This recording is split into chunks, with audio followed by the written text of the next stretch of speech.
screen. Perfect. What is going on, Busy Bariatrics? In today's episode, I am excited to share. Well, this is tough to say because I have so many great clients, but one of the ones that I have really enjoyed my time with is on with us today, and it is Rhonda Cresie. She is a 55-year-old powerhouse who has been doing. How old, Rhonda? 61. 61. Oh my! See, I put the low number. Okay, so Rhonda is 61, and she has just been doing such a great job for a little over a year with us. So I wanted to share just how she's doing and what we can do to get the best for anyone out there who is looking to take action and get out of their own way and do the work. So Rhonda, how are you doing today? I'm good. How are you? I'm really well. I'm getting a chance to catch up with everyone. And this episode, I'm going to tell you, because we are batching all these for the year, is going to record your November 13th. Yay. So it'll all work perfect. So, Rhonda, tell me, why did you have bariatric surgery? I had tried every diet that there was. Medicated, unmedicated, Weight Watchers, the Fin, if there was something on out there, I was trying it. And I would lose so much, and I'd stay with the program, and then I'd gain it. And then, of course, you gain extra once you start gaining. So the company that I worked for did not cover the surgery. So when we were bought out by another company, they covered my surgery. And to me, that was my time to say, I'm doing this. I committed. I went through the pre-surgery, all the things, and I knew I was on a CPAP machine, high blood pressure medication, borderline diabetic. My heart stopped twice. Wait, you've never told me your heart stopped twice. Yeah, my heart stopped twice when I was sleeping. I stopped breathing 85 times an hour. For people who don't know, that's a high level of sleep apnea, correct? Yes. So I had already been on my machine for 14 years. I wanted off the machine. I wanted off the medication. I was tired of trying the diets. I was trying, everybody was doing it. I was going to do it. I was tired of it. I was tired of the up and down. I have grandkids. I now have great grandkids. I've got a great nephew, great nieces, and I want to see them all grow. So in 2021, the end of April, I had my surgery. That is such a beautiful why. And to grow up to see your grandkids and spend time with them, why is that so important in your journey? To have the surgery or to grow up and see your grandkids? Gosh, who doesn't want to go up to see their grandkids? I've got 10. That's why. I now have. You've got 10 grandkids. That is phenomenal. Yeah. Married into them, love them dearly. They all mean so much to me. I don't get to see them all that often, but they know I'm here. Gang, you do not understand. I'm witnessing this live. Rhonda always says I'm seeing my grandkids, and I always assumed like 2, like maybe, or 3. I did not know it was 10 until we got this all together. This is awesome. Thank you. Oh my goodness. So with 10 grandkids, yeah, you have to be able to move and you have to be able to get around. And were you able to do that before bariatric surgery? They would come visit and I'd be sitting in the chair. And that's where I was pretty much the whole time. We would go camping. I'd be sitting in the chair, go for little walks, things like that, but I couldn't get out and do anything. And how did that make you feel? It was horrible. I was over 300 pounds, and that's how they knew me. Nana, we went to Nana's house and we played a little bit, and she was always sitting. You were sitting Nana then? I was sitting Nana, yep. Okay. And when did you realize you wanted to change that? Like, was there a specific moment where you're like, you know what? I can't do this anymore? I lost my husband in 2019. And I couldn't do, like I said, I was over 300 pounds. And for me, I did it for me. I did it because I wanted to do things. I didn't want to sit in a chair. I didn't want to be sitting Nana. I wanted to be the one that could go out and do things, go to the zoo, go to the park, get up and play, go for a walk, do all the things. So I did it because I was tired of watching everybody else's life go by. And I wanted to be part of that. I wanted to be in that group. I wanted to join and do things and have fun. That just is such an important thing to have 10 grandkids, for them to not have. No, but seriously, like, because with your husband passing, You being the sole grandparent on that one side means that you have to show up more, and it's not like it's for one kid. You have to be able to do this for 10. And simple things of like going to the campground, you now have to almost be taken care of more than you can take care of the kids. So you've decided to have bariatric surgery. How did it go? The pre-surgery steps were hard. How come? Trying to lose the weight, you'd have to go and get weighed, and I'd go down, I'd go up, I'd go down, I'd go up. And it's like, I don't know what else to do. I'm trying to follow what you have me doing, but it's still not working. It's still down, and then it's up, it's down, and it's up. And I had gained 5 pounds, but they still approved me for surgery. So you gained weight and they still allowed you to have surgery. Was there ever any sort of concern that you did not have the proper relationship with food in order to have bariatric surgery if you gained weight during the pre-op part? They never mentioned it. I went through you know how you have to go through the psychological part and they ask you all the questions, and I passed it. You know, I showed them what I ate, and they never said anything about having any kind of bad relationship with food or anything like that. They just looked. Did you ever tell them that you had a bad relationship with food, even in the psych eval? Yeah, we talked about it. I mean, food, that's how I grew up. That was family get togethers, friend get togethers, everything was around food. But it wasn't until after surgery that I was diagnosed with binge eating disorder. How did they identify and know that you had binge eating disorder? After my surgery, 3 years out, I started gaining. I had gained 30 pounds in a year. At what point was it at the 30-pound part that you realized something was off? Well, when my surgeon ringed me for gaining 30 pounds and telling me at this rate I was going to be back where I was, I didn't want that. And it was like I went through, because you know, it's not easy. Being a bariatric patient is not easy. No, it's not. You know, it's not the easy way out. It's trying to learn the food and not being able to eat, you know, and things like that. And at that point, I decided I had to do more than just have bariatric surgery. Yes, it shrinks your stomach, but it doesn't do this. It doesn't do anything up here. So you have to do all that work to change all that. So at that point, they had me see a behavioral therapist, had all of it. I had all that was needed to say, you have binge eating disorder. That's when I contacted you. That's when I decided that me doing this on my own and having the surgery was not enough. Seeing the therapist, doing what workouts I could do was not enough. I needed help. And that's when I reached out and contacted you about joining, because I heard about summer camp, because I follow you, of course, on Instagram, and started hearing about summer camp. And I decided, this is what I need. This is what I want to do. What was the part of summer camp that made you realize this is what you wanted to do? I feel like it's an accountability, and I know I'm accountable to myself, right? But I'm the kind of person that I need somebody to kind of be accountable to, kind of go through it with me. You know what to eat, but I didn't know what to eat. I didn't know how much. My surgical team, as long as I get in my 80 grams of protein, I get in some fruits and some vegetables, I eat 3 meals and 3 snacks a day, it's all good. Well, it's not. There's more to it.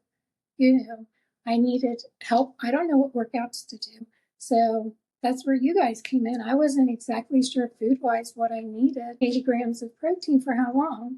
You know, if I go above 80, 80 is that bad? If I go below 80, I know that's not good. But what do I eat?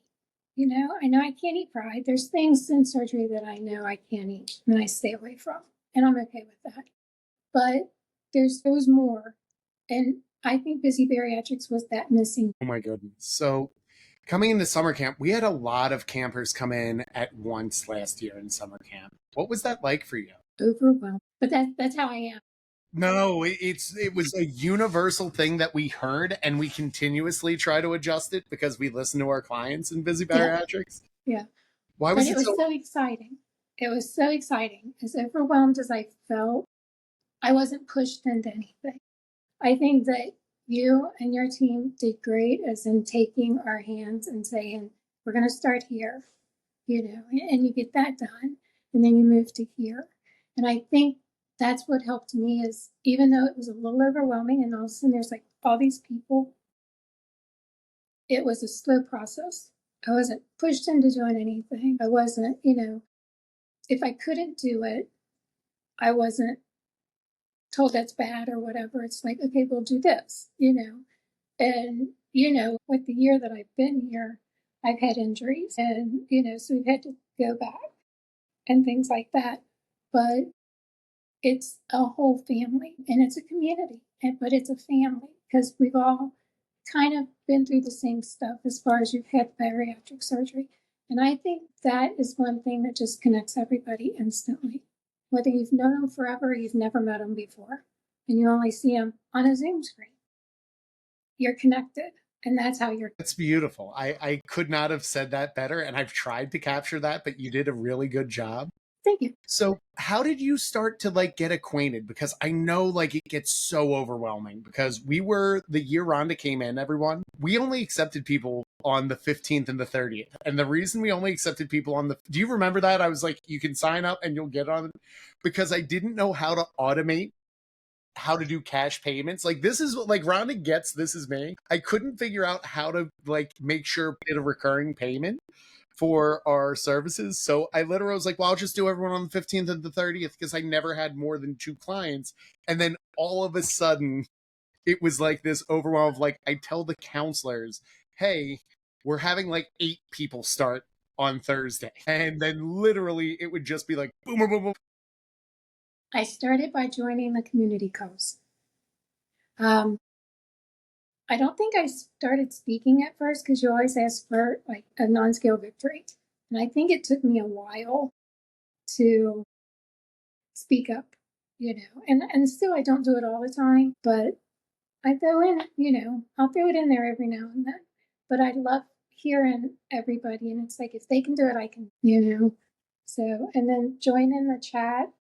Because, I don't throw in a lot of stuff, but I learn so much from everybody that does. And it's why, like, I think one of the best parts we do in our chat is we keep it very actionable, where it's like we do not really sit in our issues. And it's the first rule of Busy Bariatrics is you really do need to listen, learn, and adjust and get everything else done so that you are ready to go. So you start to come on the Zoom calls. You're still not really talking.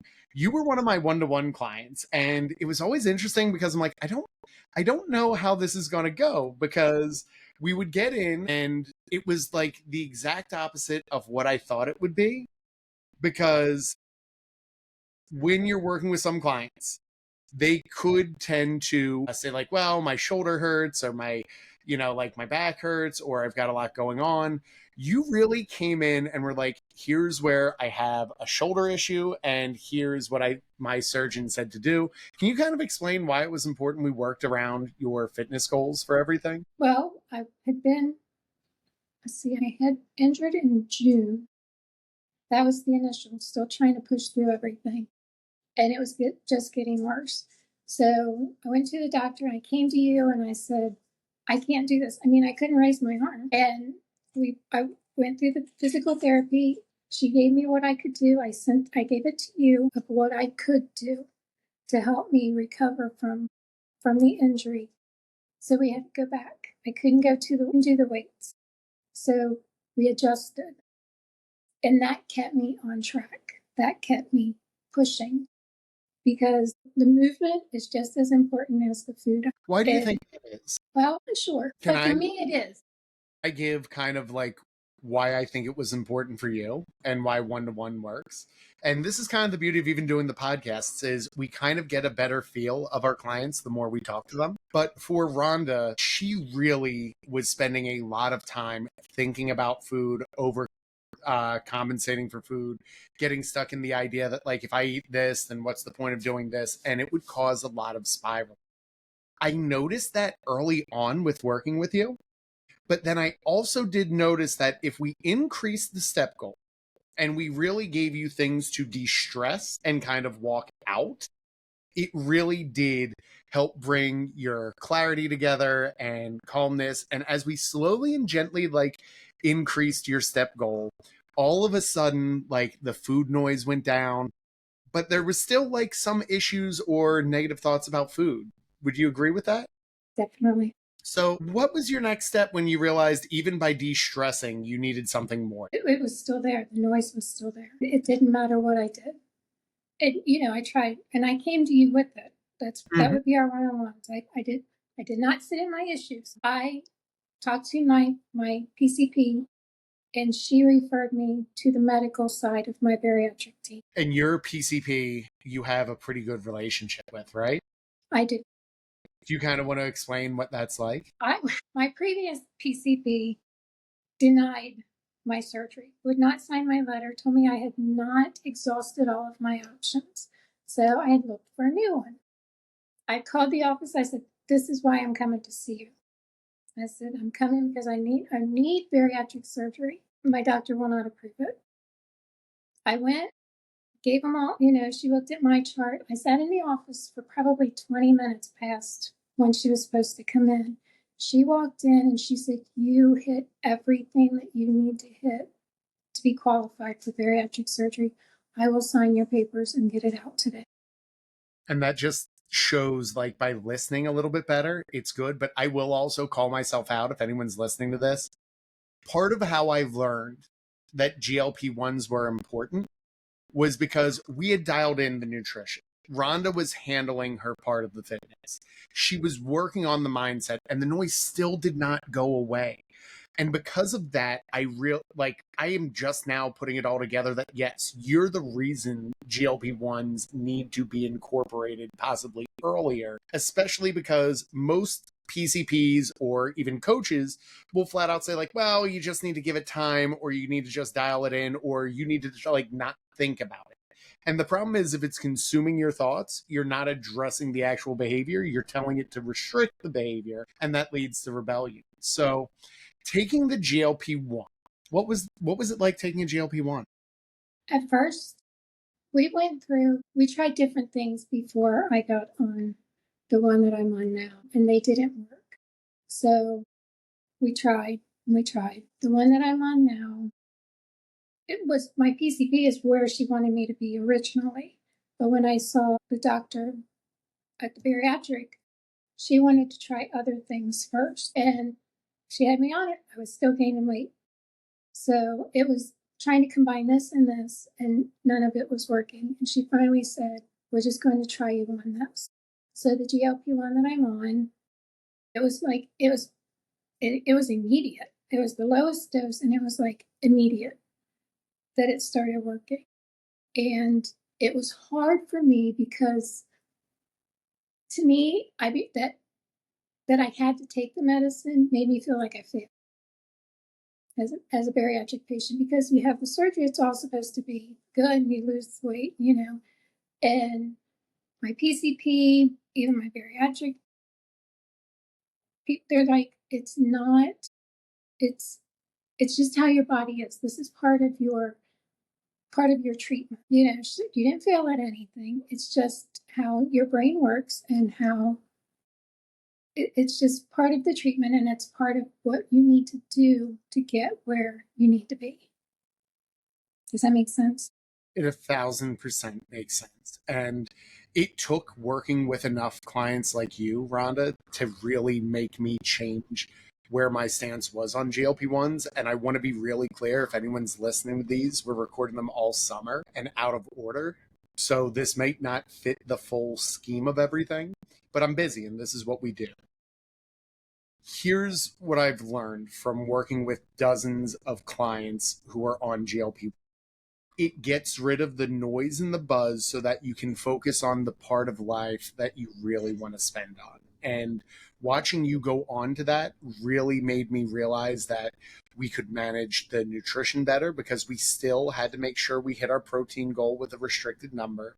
We had to get our water in, and we had to address a lot of the other behavior. But it was also that, like, we had a really good fitness plan for you that handled the injury. So it's like we're doing all the other things and we have it perfectly fine-tuned. But it also wasn't that Rhonda started at a GLP-1. It's a part of a process that people need to understand. So once we got you onto the GLP-1, what was life like in Busy Bariatrics and in your journey? It was not easier because I struggled with food then because I was never hungry. But it was like I had to set a timer that I need to eat when I needed to eat. And it just kind of, once I had the GLP-1 and you guys, everything just kind of went together. You know what I mean? So the nutrition, and I still struggle with it, but I still set my clock. I still do my meals. I meal prep, do all the things, get my workouts in. I'm coming back from another surgery, so we had to go backwards again. But it just like And everything real came quick, together. so because no one here may know this, what surgery did we get you prepared for? Plastic skin removal surgery. So plastics. And why did you decide you wanted plastics? Because the weight was gone and I was having a lot of skin irritations with my stomach. Some of it was medical, some of it was mental because the weight is gone, but the skin is still there. So I was still seeing all the extra skin. And for me, it was just the next step in my journey. I had, like I said, I had all the skin irritations, went to my doc, my PCP, who I love, went to her. She had me on all the medicines. She took the pictures. We submitted it to the insurance. And the first time I went to see the surgeon, the plastic surgeon, he was like, and I went to see him before I joined Busy Bariatrics. He didn't say it. I mean, he was like, well, this is what we'll do, but you're not ready. So it took joining Busy Bariatrics, doing my GLP-1, following the whole process, and I had my plastics in December, 7 months after joining you guys, and going through the program and doing the other work, the head work, the GLP-1s, all of it together. So I feel better about me. Of course, I still see, I think for a long time, I'm going to see the heavier me. But, you know, I try not to focus on the scale right now. I'm like focused on the clothes size because the size that I'm in, I don't ever remember being in that. But it's part of my journey. The plastics, it was important to me and it was my goal because I've always carried the big body and I wanted to be more kind of normal. I don't know that normal, to me, it would be normal. Like I'm trying to figure out how to say this without sounding wrong. Say what's ever in your heart because I'm trying to hold the space to let you do that right now. I wanted to look like everybody else, Yeah. if that makes sense. Yeah, But I know that I don't, and everybody's different. no. I think more often than not, people want to look like everybody else. What do you mean by everybody else? I did not want to have to go to the plus size department. I did not want to have to go to the specialty stores to get my clothes because other stores didn't carry it.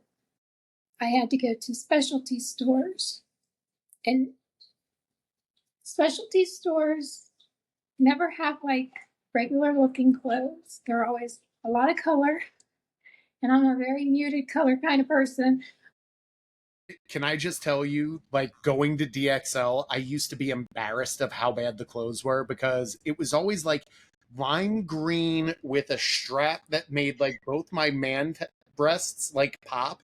And I'm like, no, like I'm convinced most big people places are made by skinny people who hate big people because it's almost like this level of fat shaming clothes where it's like, look, you can't get anything off the rack. You have to order it special and it's super expensive, and Yeah. it's almost like they're saying, like, look, do not do this, which I kind of get from the business standpoint. But at the same time, like, when do you act like a human being? And how long had you been having to shop in the big and tall section? Oh gosh, since I was a teenager. Oh my goodness. Yeah, by the time I was in high school, I was already wearing a size 20. So, and like with the men, with the women, it was all the big flowers and all the color, and it's like, and It you, is not a good, and I say this like lovingly, it is not a good look if you are obese and it's floral print. And I have no fashion sense. You know that people dress me, or I just wear the same 5 shirts from Busy Bariatrics and we both have our merch on, which I love. So, yep. If you're on YouTube, you can see we're wearing them. But no, it's really hard to buy clothes, and when you don't have any style. It's hard to figure out your fashion sense or fashion style when everything looks horrible on you. And to have that from your teenage years, why was it so important to kind of connect or build people through? That's where I just wanted to be like everybody else. Yeah. I want to be able to go to, the store down the street, even like the secondhand stores, and get something, and now I can. And I still don't know my fashion sense. I'm still learning because I've always had the oversized clothes, baggy stuff, or the stuff that was so tight. The pants were tight, so you wore the bigger shirt. So if anything was hanging over, nobody could see it. Everything was covered. So now, I'm in a size medium. From I have held on to shirts that are 5X, 4 and 5X. They're in my drawer, so they become house shirts, just hanging around the house. But I can hold them up, and when a picture pops up on my memories, I can look at that, put the shirt on, and go, wow, now it's more like a dress, you know.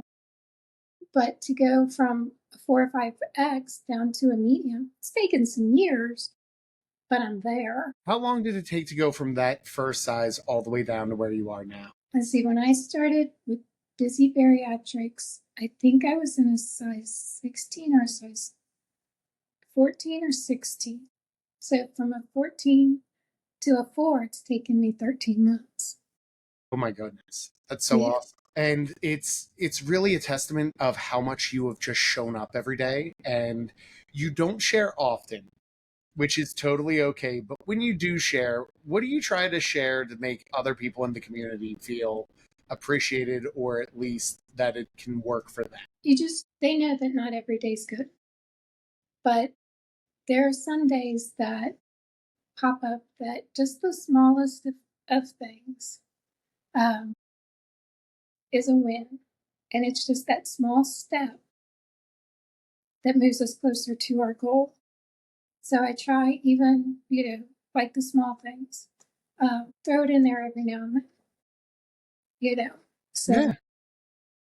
It's always fun, and Rhonda always will share sometimes on the community calls of these big reflective pieces, and it's just proof that it takes time and a little patience to put it all together and to put it exactly where you want it to be. And that's really just the most beautiful thing that you could do. When I look at all of this, we've gotten you to this point where you have your workouts, you're doing well, you're handling your nutrition and still working on that. Why are you still in Busy Bariatrics? I need Busy Bariatrics. I do. I think, Can you explain why? Keeps me on the path. You know what I mean? 100%. Because I think if I have to walk away, how am I going to know that I need to up my workouts?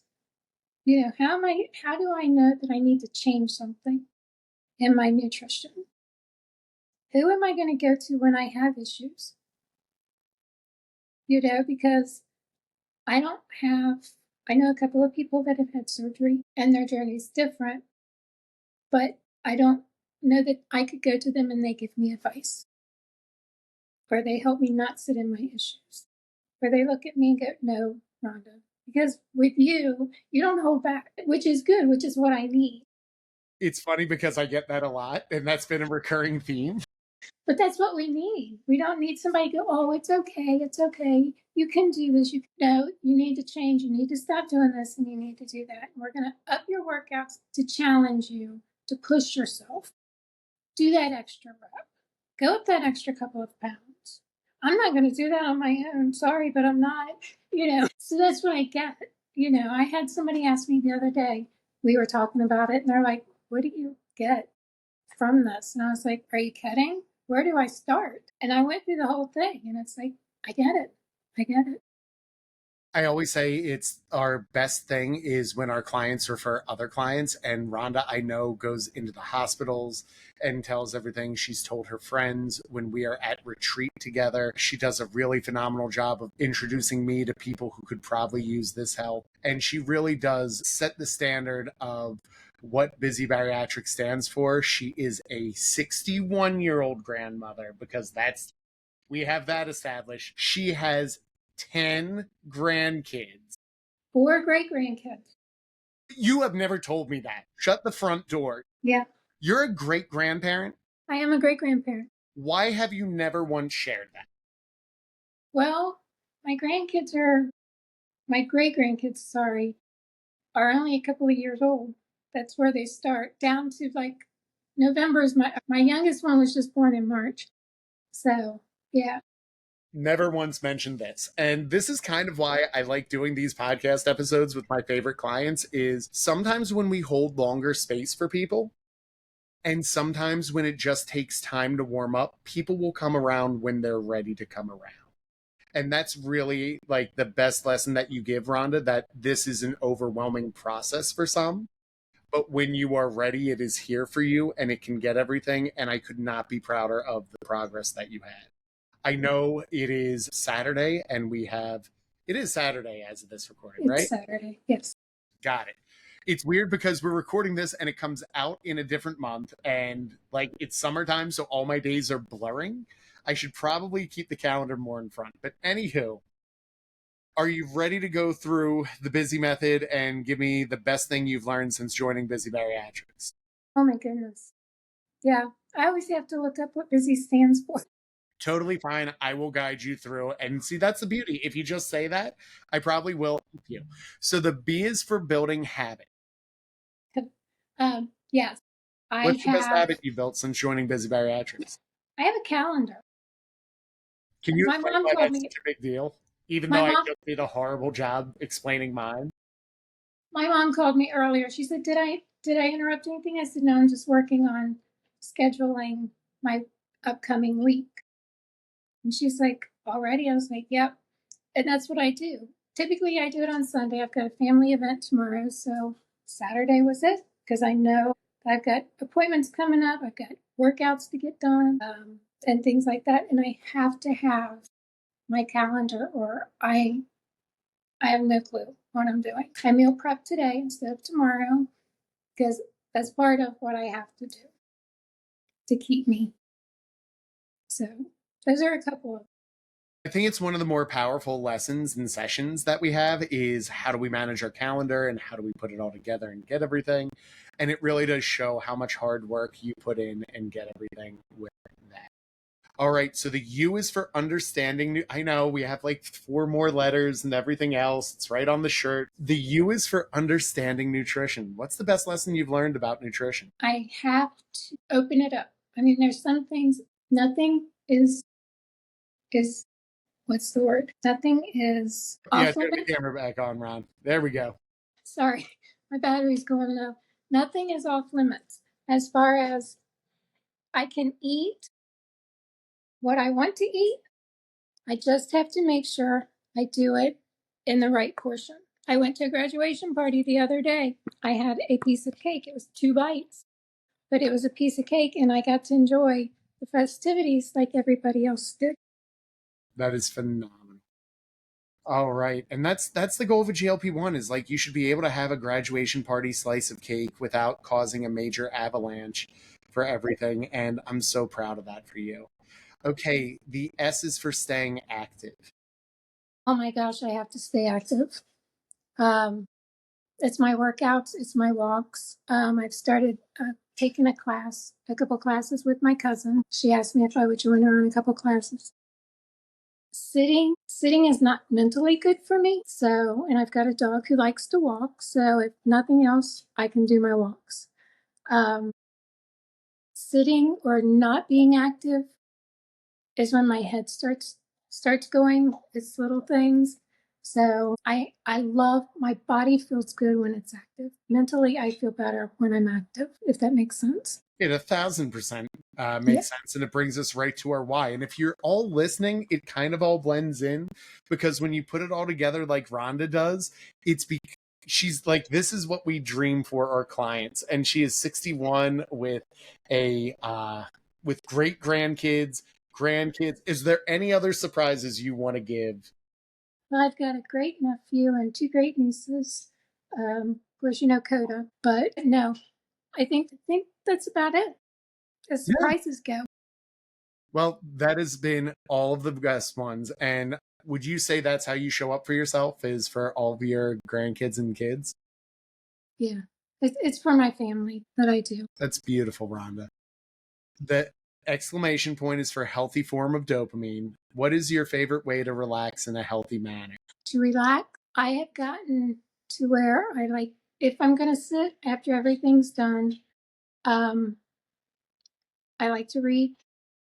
I like to listen to the podcast. I listen to the Thrive in the Hive, do my homework. But I like to just kind of get out. Me and Coda will go for a ride. Just get out, take him to the park, get some fresh air.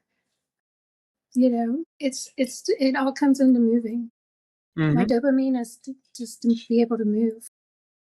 No, that is so beautiful. And it is such an easy way to do it. And I love Coda. He shows up on every one-to-one call. And he is like, I always say I want dogs. And then I'm like, I don't really have the time to maintain one, but I wish I could have more friends who had dogs around me, is I guess. So, Rhonda, this has been amazing. If you could leave with like one last statement or one last thing people should know about you, in any way, shape, or form. Busy Bariatrics? Do you have like great grandkids? Like just tell me, what's the last thing you're thinking about that you want to share before we close it out today? I'm thankful. I'm thankful for this community, for Busy Bariatrics, for the surgery that I was able to have, for the family and friends that have stayed behind me and supported me. And I love my grandkids. I love my great nieces and nephews and my great grandkids. I'm blessed. I'm blessed. And I'm thankful. Like I said, I'm thankful for Busy Bariatrics. Gang, I usually give an outro, but I'm not going to beat this. So I am just going to say thank you, Rhonda. And everyone, I will see you next week. Thank you.